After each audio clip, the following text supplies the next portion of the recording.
Добрый вечер, шановное господарство. Долучайтесь, калі ласка, до нашего прамога этера. Сегодня неделя, и мы с вами традиционно размаўляем з вами про здоровый лад жыцця, про розныя цікавосткі, про розныя цікавыя рэчы, якія адбываюцца навокал нас. Задавайте ваши пытанні, ці вы можете просто коротенько окреслить тему, про якую вам хотелось поговорить, якую б хотелось обмерковать. И я со своего боку постараюсь вам распавесці, что вядома мне, про якія навуковыя даследаванні ёсць у гэтай галіне. И думаю, мы с вами таксама для сабе знойдзем и вынесем з нашай размовы что-нибудь карыснае, тое, что мы можем ужыць у сваім сённяшнім жыцці.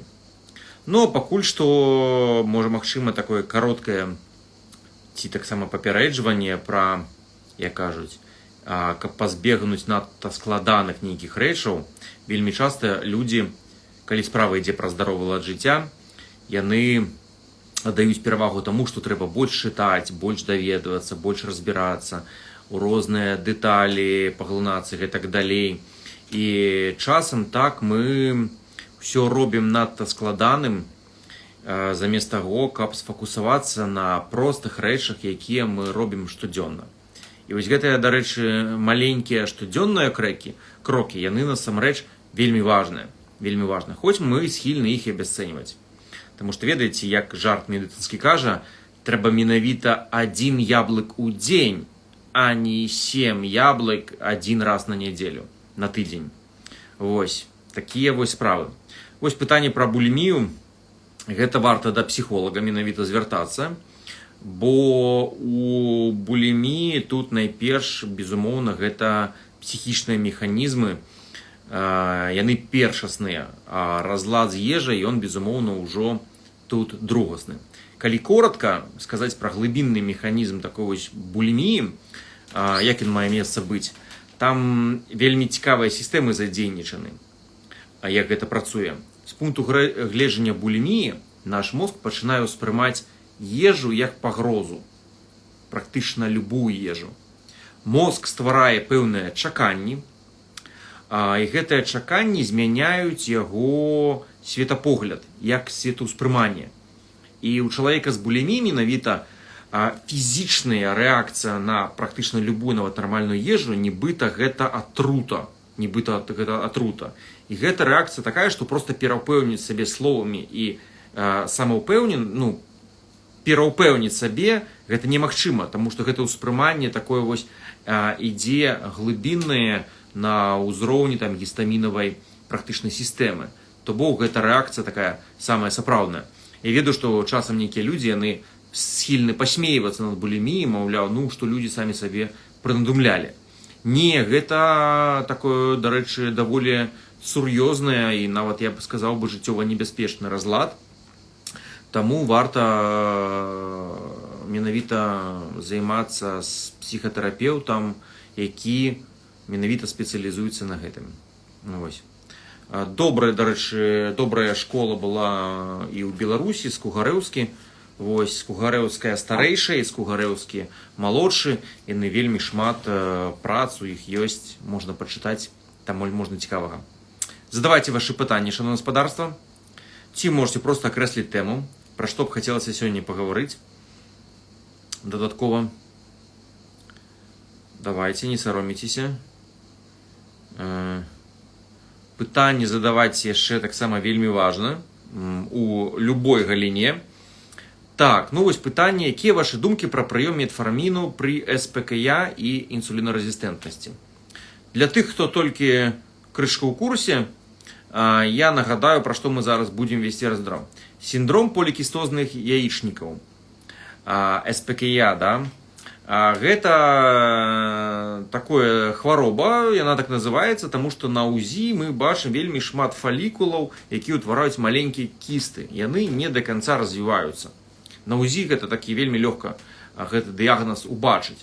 Што з'яўляецца ў аснове гэтага захворвання? У аснове гэтага захворвання Ну, там есть розная форма, але мы кажем про метаболічную форму, без генетычнай схільнасці. Там знаходится інсулінарэзістэнтнасць. Вы ведаеце, што інсулінарэзістэнтнасць сама па сабе гэта не хвароба, гэта пэўны сіндром, пэўная схільнасць арганізма.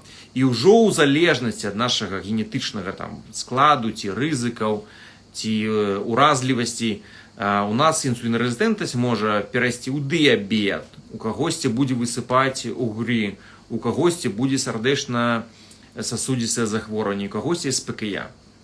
Дык вось, гэта яшчэ падвышае тэстастэрон і гэтак далей. Таму пры СПКЯ, безумоўна, няма сэнсу менавіта там піць гармоны, як вось часам лічаць. Трэба цэліць у прычыну, трэба цэліць у інсулінарэзістэнтнасць.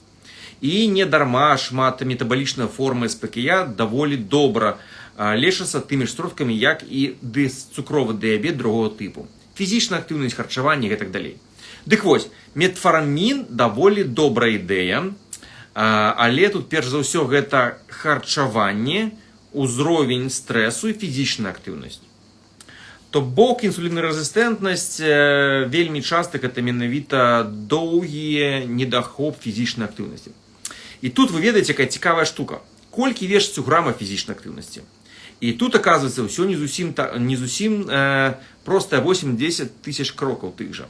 І я бачу даследаванні, где даследавалі людзей, схільных да атлусцення. І аказалася, што тыя людзі, якія маюць генетычную рызыку набору вагі некаторым з іх, варта праходзіць ці займацца фізічнай актыўнасцю эквівалентнай 14-16 тысяч крокаў на дзень для таго, каб кампенсаваць вось гэтую сваю генетычную схільнасць да атлусцення. Уяўляеце? Таму тут адказ просты. Калі у вас ёсць сапраўды генетычная схільнасць да атлусцення, яна лёгка вырашаецца адносна лёгка вырашаецца павелічэннем фізічнай актыўнасці. То бок проста гэта вось у такім выпадку. Але нагадаю, безумоўна, схуднець для большасці людзей гэта найперш кантроль голаду, кантроль харчавання. Яшчэ паглядзіце увагу, акрамя метфарміна есть такі саплемент, але які падобны, гэта берберін. Таксама берберін і для мужчын, і для жанчын можа быць такой даволі добрай формай гэтага замену. Просто калі прымаеце метфармін, дарэчы, яшчэ нагадаю, сачыце за вітамінамі групы В, таму што там ёсць свае хітрыкі з ім узаемадзейнічання. Вось, таму метфармін можа падштурхнуць, але не думайце, што гэта нейкая там суперлек, што без змены харчавання і фізічнай актыўнасці бадай нічога не атрымаецца. Пытанне: невялічкі бялок на вечар з салатам зніжае аўтафагію? Не, невялічкі зніжаць не будзе, таму што ён просто у вас разойдется. Амінакіслоты самі па сабе, яны не надта моцна ўплываюць на ўзровень інсуліну. Вось, таму тут все будзе добра. Салата ўвечары гэта добрае рашэнне. Так, вось тут яшчэ шмат. Так, ці выкарыстанне прысыпкі тальку павялічвае рызыку раку? Я думаю, не асабліва павялічвае. То есть павелічэнне, думаю, яно такое будзе нязначнае. Вось яшчэ пытанне, таксама шмат пытанняў з харчаваннем, безумоўна, там, ведаеце, усіх нас цікавіць, як схуднець, як там, ёсць такі жарт, мы зараз у тым узросце, калі трэба заўсёды быць на дыеце і займацца ў спартыўнай зале для таго, каб падтрымліваць свае 5 кілаграм лішняй вагі. Жарты жартамі, але, шаноўнае гаспадарства, мне хочацца вам распавесці, што галоўнае ўвогуле. Вось, што рабіць пры тлушчы ў пячонкі? Гэта зараз сам буду адказваць на вашы пытанні. Дарэчы, давайте адступім на крок назад. Тлуш у пячонкі, калі вы робіце УЗІ печані, так, і у вас кажуць павялічана печань, няроўная эхагеннасць, памеры крышку больш, ці жыравое атлусценне, гэта праява таго, што называецца вісцеральны тлуш.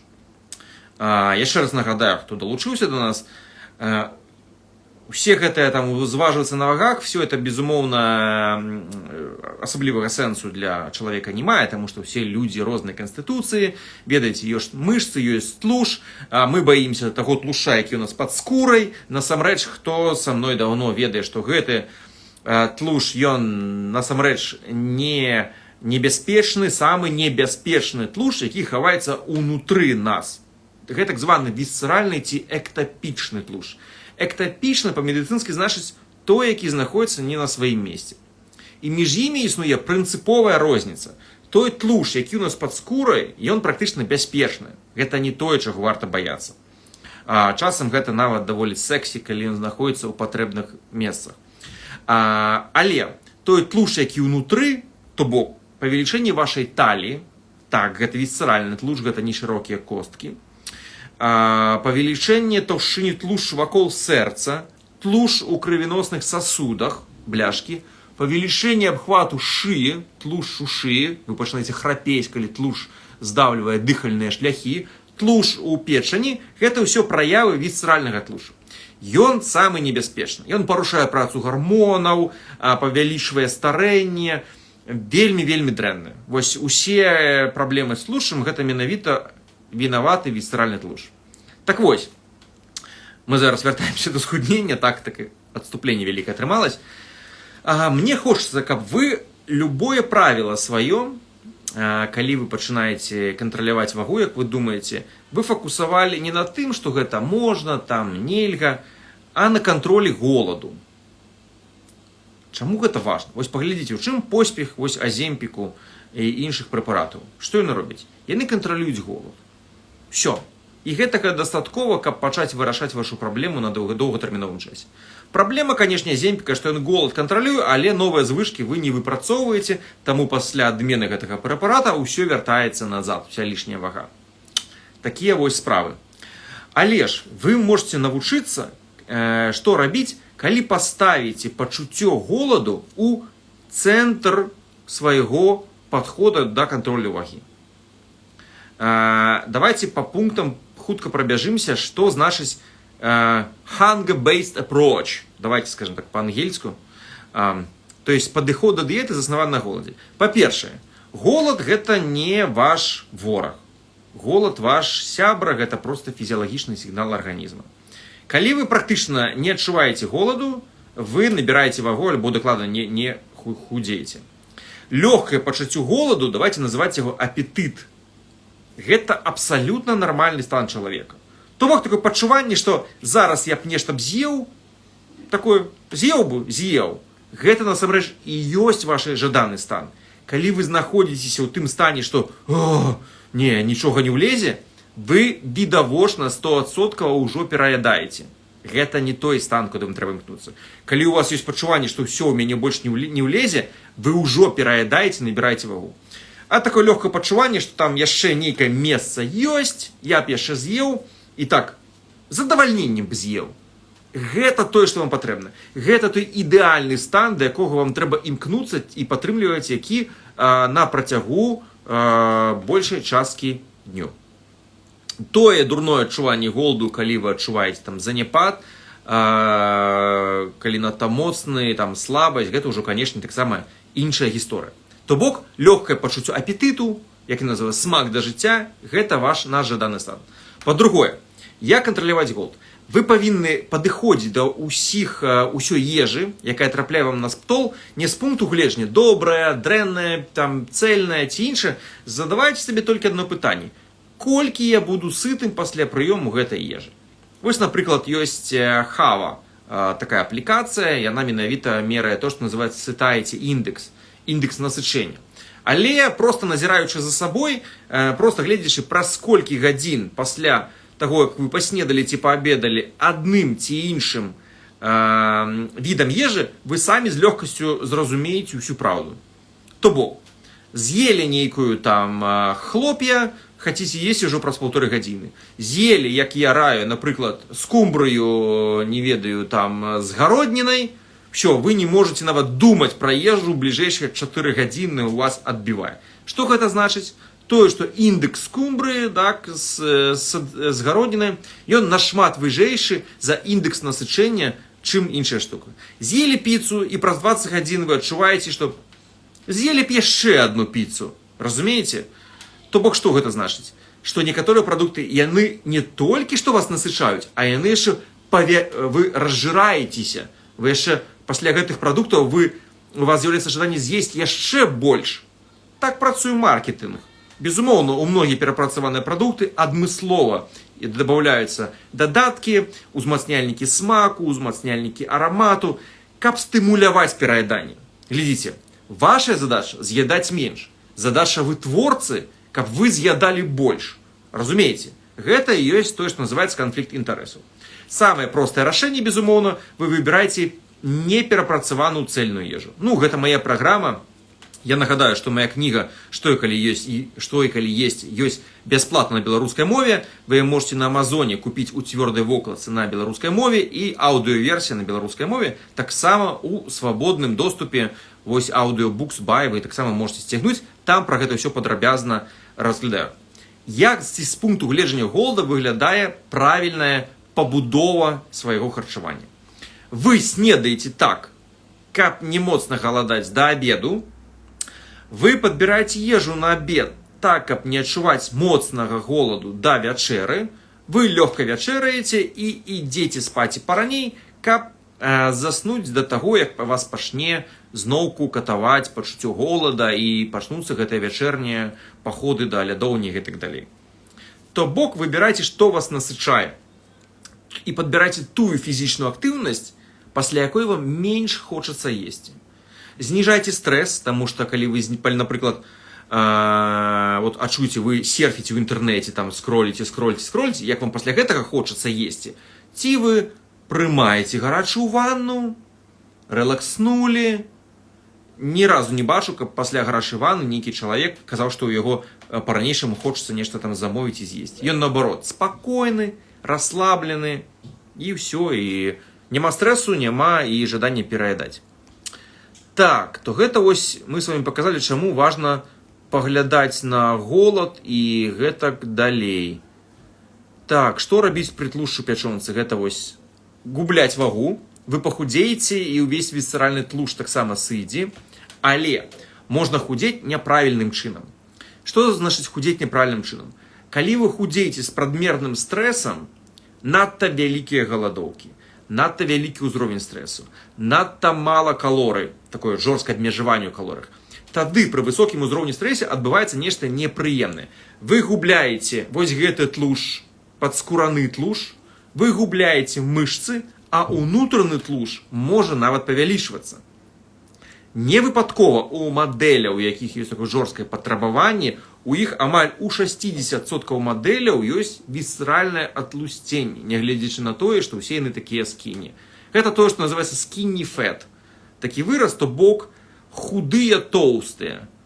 Вось гэта неправільны такі шлях, як худзець.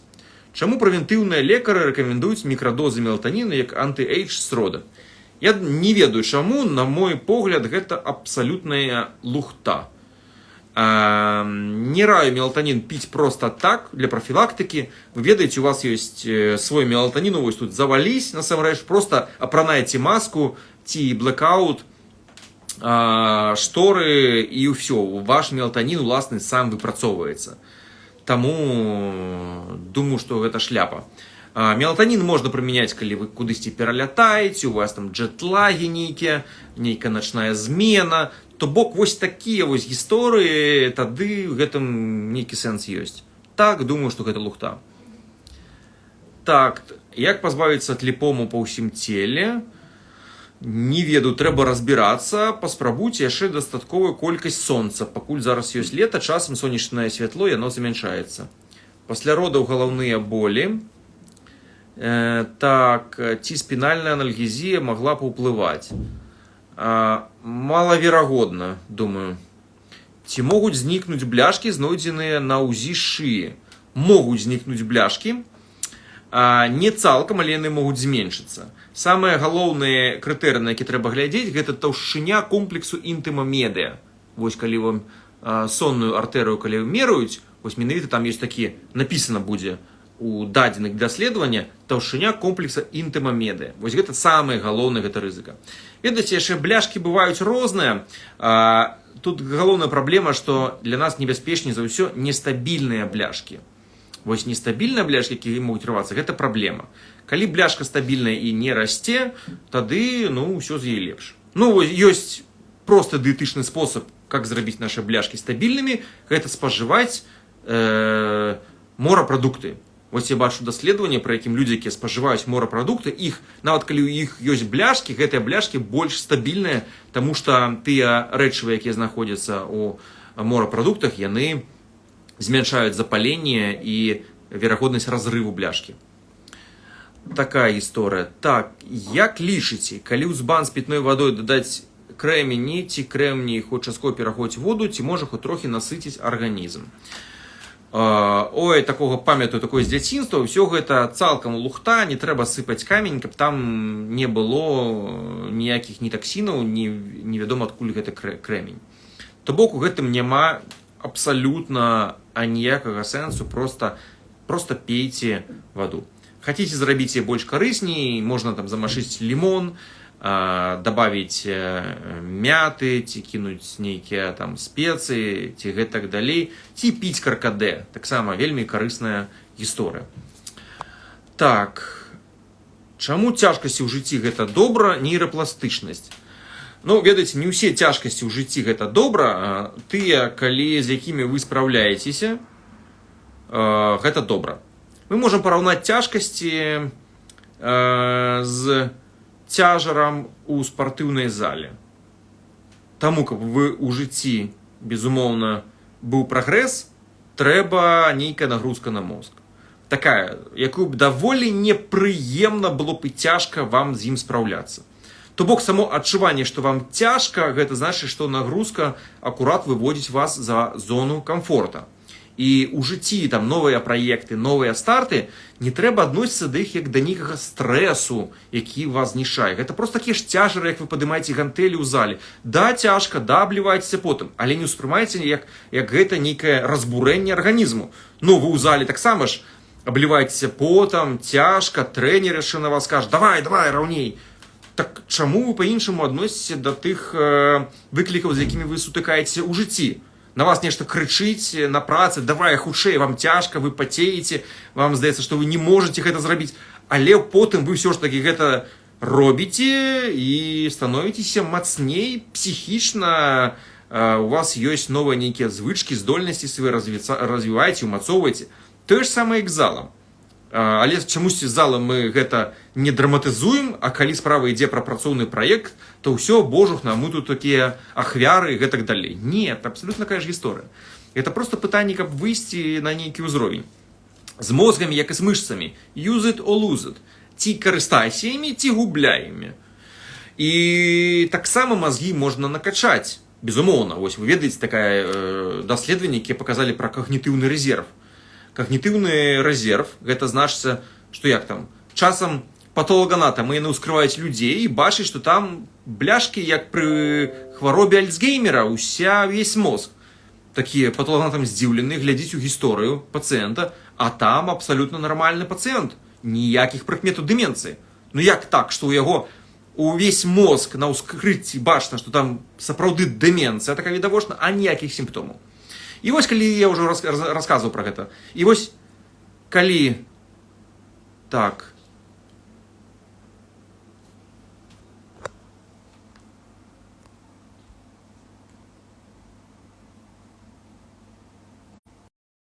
выбачайце, шановнае гаспадарства, тут у нас крышку з электрычнасцю, я спадзяюся, ніхто яшчэ разбеглі, усё аднавілася. І зноў, дык вось, вяртаемся. І у тым выпадку, калі у тых людзей, якія, збіўся з думкі, яны проста займаліся, развівалі свой мозг. Яны ведалі некалькі моў, умелі граць на музычных інструментах і гэтак далей. Таму, бачыце, свае мышцы яны накапілі. Ці праўда, што кіно карысна?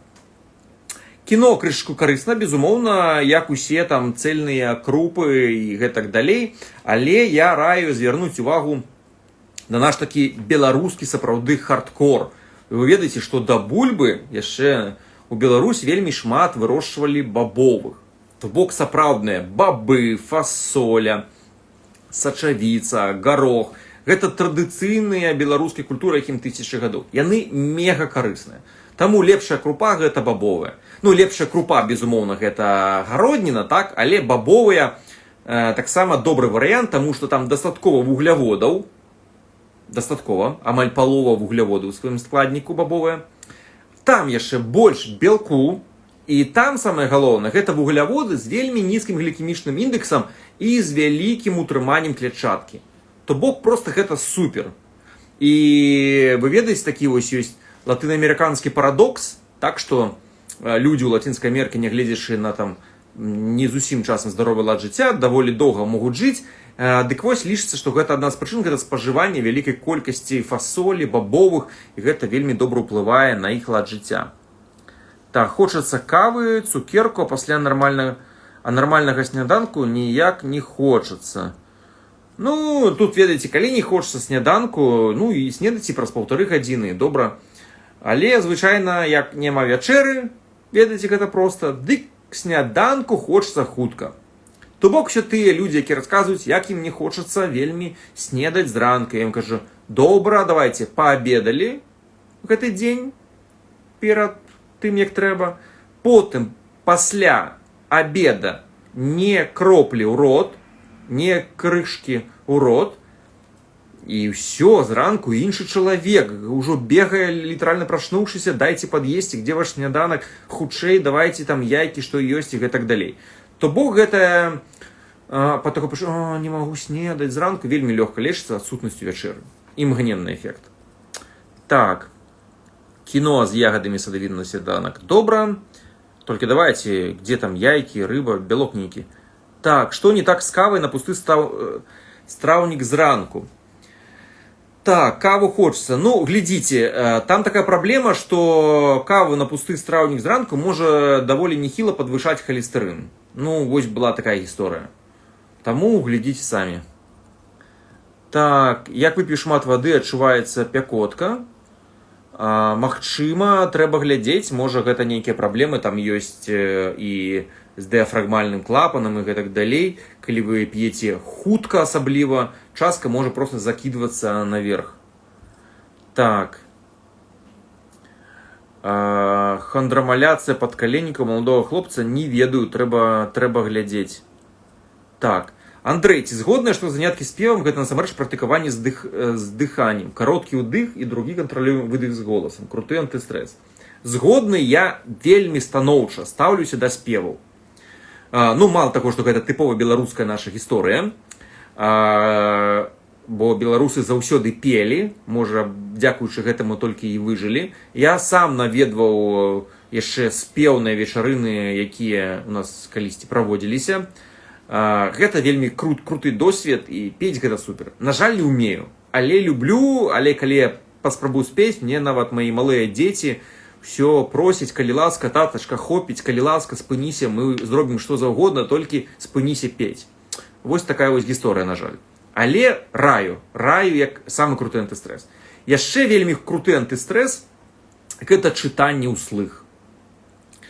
Раю, вы можете мужу, ці жонцы, ці дзецям, да каму заўгодна, калегам па працы, чытаць адрыўкі услых з кніг ці з навін. І гэта насамрэч вельмі класна, тому што гэта форма камунікацыі. Па-другое, калі вы чытаеце, вы цалкам засяроджваецеся на тэксце, правальваецеся яго і лічыце гэта медытацыя. Ну, да таго ж гэта вельмі крутое снатворнае. Бацькі, якія спрабавалі чытаць дзецям на ноч, яны ведаюць, што нічога не трэба, ні гарачая ванна, ні нейкія снатворныя. Просто пачынаеце чытаць сказку, і вас просто вырубае літаральна там праз 5-7 хвілін, вы просто, там, які сёння год. Вось. Як вы ставіцеся да астэапатыі? Гамеапатыя, астэапатыя ці розныя іголкі – гэта ўсё псеўдамедыцына, якая не мае аніякіх доказаў эфектыўнасці. У адрозненні, напрыклад, ад масажу. Вось звычайны класічны масаж, так, ёсць, працуе. Розная там астэапатыя і самыя дзівосныя формы, ведаеце, ёсць такая краніосакральная тэрапія. Такія глупства маё любімае. Калі там рухаюць косткі чэрапу. Уяўляеце, як глупства? Вы можете самі загугліць, як выглядае шоу між косткамі чэрапа. Гэта адно з самых трывалых злучэнняў касцей у арганізме, у чалавечым арганізме. Там такі ось спецыяльна зроблены такі замок спецыяльна, каб немагчыма, нават тэарэтычна не было зрушыць косткі чэрапу адносна друг другу. краніосакральная тэрапія расказваюць, як яны гэтыя косткі чэрапу дарослага чалавека гнуць.